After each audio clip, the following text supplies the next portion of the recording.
र त्यसै गरी आज म आफ्नो पहिलो भ्लग बनाउँदैछु आफ्नो गाउँको खोलादेखि है। यो हाम्रो मतेनी खोला भन्ने हेर्नु होला गाइज है। हाम्रो मतेनी खोला भन्ने यही हो।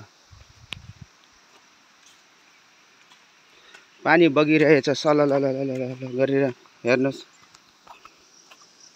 यो जङ्गली अमराईको बुट्टा हो गाइस। हेर्नुस् कस्तो फलेको छ अमराई। यो हेर्नुस् तपाईहरुले पुरा पाक्न लागिसकेछन्। पुरा पाकिरहेछन् हेर्नुस्। यो हाम्रो यो खोलाको किनारामा फलेको अमराईको रुख हेर्नुस् गाइज। सम्पूर्णले हेर्नु होला यो अमराई। यो पाक्दै छ हेर्नुस्। सानो छ तर चुग्लो चुग्लो अलिअलि मिठो मिठो छ है। यो यता नि भुइँमा पनि धेरै खसेको छन्। गाउँमा यस्तै छ के गर्नु र साथी हो। यो हेर्नुस् यो खोला बाटो जाँदैछु म आज। तपाईहरुलाई देखाउँदै छु यो खोलाको हाम्रो बाटो कस्तो रहेछ भन्ने कुरा हेर्दै जानु होला।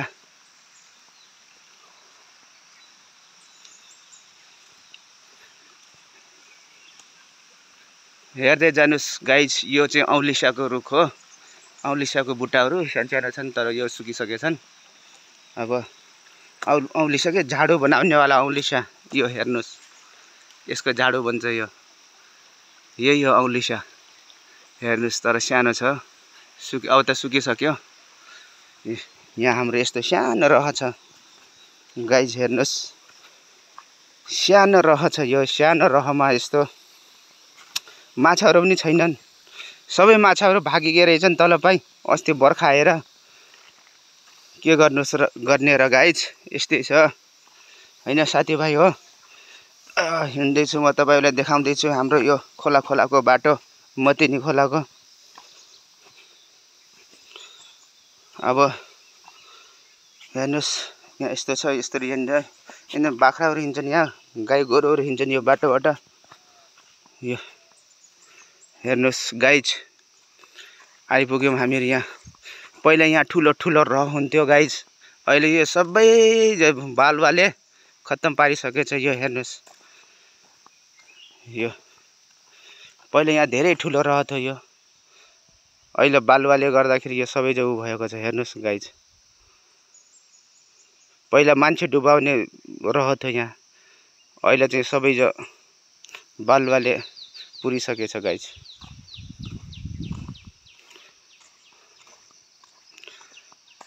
बगर हिँड्दै जाम। अब बाटो यही हो खोलाको बाटो गाइज। माथि यस्तो छन्। यो फेरि चिउराको रुख हो गाइज। अहिले त चिउराहरू छैन। भर्खर हुन लागेछ कि के हो। छैन गाइज छैन चिउरा छैन। यो चिउरा पछि मान्छेले टिपेर चाहिँ यसको तेल निकाल्छन्।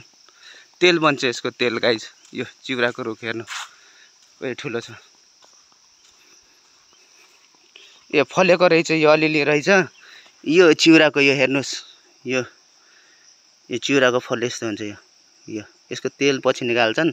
तर अब अहिले झर्ने बेला भएको छैन गाइज। यो त हावाले खसाल्यो होला। पछि आफै झर्छ नि। झरेपछि यसको तेल बन्छ गाइज तेल।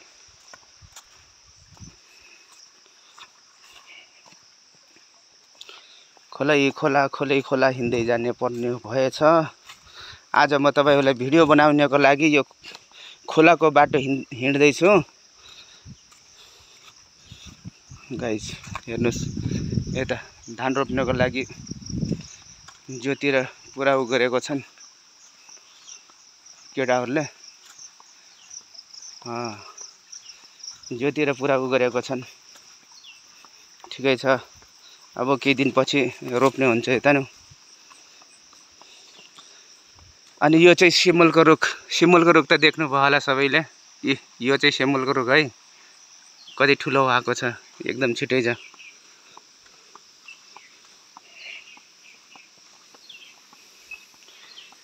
गाइज हेर्नुस् यता नु यस्तो छन्। यो फेरि तलको कुलो बाँध हो, त्यहाँदेखि उता पानी जान्छ।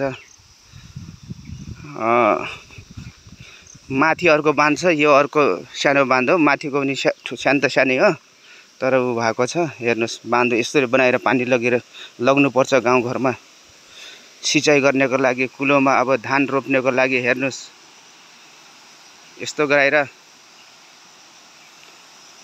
पुरा कुलोबाट पानी सिँचाइ हुन्छ हाम्रोतिर। यता तपाईँकोतिर कुलोबाट हुन्छ कि पम्प सेटबाट हुन्छ भनिदिनु होला कमेन्टमा। हाम्रोतिर त यस्तै छ। हेर्नुहोस् गाइज, यो हेर्नुहोस् ढुङ्गै ढुङ्गा भएको। ढुङ्गाको त खानी हो हाम्रो यहाँ, ढुङ्गै ढुङ्गा छ यहाँ त।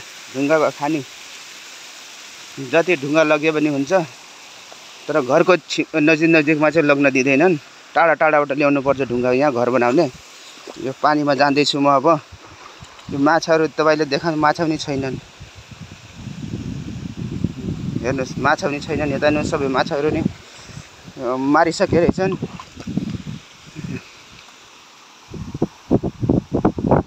यो हेर्नुहोस्, यो यस्तो छ यो कुलो बनाएको।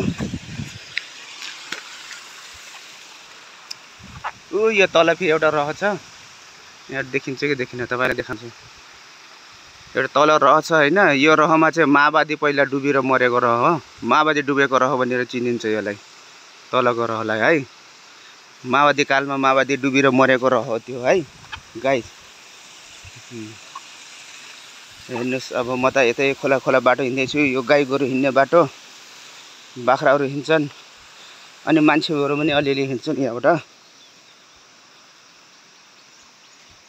हेर्नु दाउराहरू कति छन्। यो भलले बगाएर ल्याएको। काठमाडौँमा पुगेपछि यसको मूल्य कति धेरै हुन्छ होला, तर यता नि हेर्नुहोस् यस्तो छ हाम्रो जग्गामा। दाउरा छ, खानी छ दाउराको। ढुङ्गाको दाउराको त खानी छ, तर के गर्नु र, कुनै उपयोग लाग्दैन यहाँबाट। यहाँबाट बेच्ने लगेर जाने पनि 2-3 घन्टा लाग्छ तल बजार पुग्ने। यो 2-3 घन्टा लाग्दाखेरि मान्छेहरू बोकेर हैरान हुन्छन्। र फेरि दाउरा चाहिँ यस्तै कुहिरहेछन् वनमा। यो हेर्नुहोस्, सुकेको रुखहरू कस्तो छन्।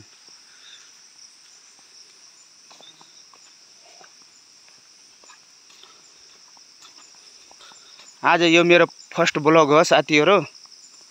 यस्तो च्यानललाई पनि सब्सक्राइब गर्नु होला। फेसबुकमा भएपछि यसो लाइक सेयर गर्नु होला है, फलो गर्नु होला साथीहरू। यो मेरो फर्स्ट ब्लग हो यो।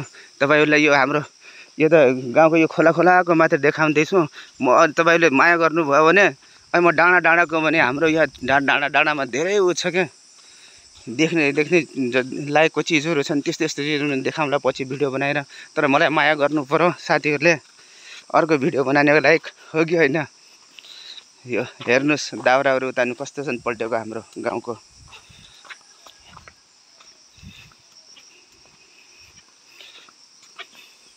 आज म तपाईँलाई खोला मात्रै देखाउँदैछु हाम्रो। अर्कोचोटि म तपाईँहरूलाई अरू भिडियो बनाएर पनि देखाउँला। तर आजको लागि चाहिँ यो भिडियो तपाईँले हेऱ्यो, माया चाहिँ गरिदिनु होला, लाइक सब्सक्राइब गरिदिनु होला है। सब्सक्राइब गर्नुभयो भने यस्तो मन पनि अलि थोडा ठुलो हुन्छ। त्यही भएर हेर्नुहोस्, ढुङ्गाहरू कस्तो खानी छ ढुङ्गाको यहाँ। हेर्नुहोस्, यो भनेको मतेनी खोला हो। मतेनी खोला भन्ने यो दाङ राजपुर गाउँपालिकामा आउँछ। हेर्नुहोस्, पारियो नि काम गर्दै हुनुहुन्छ। हेर्नुहोस् हाम्रो दाइहरू लाग्नु भएको छ कुलो खन्न। हेर्नुहोस्, उहाँहरूले पनि अब धान रोप्नको लागि तपाईँहरूलाई म जुम गरेर देखाइदिन्छु। हेर्नुहोस्, उहाँहरूले पनि धान रोप्नको लागि पुरा एकदम कुलो खनी राख्नु भएको छ।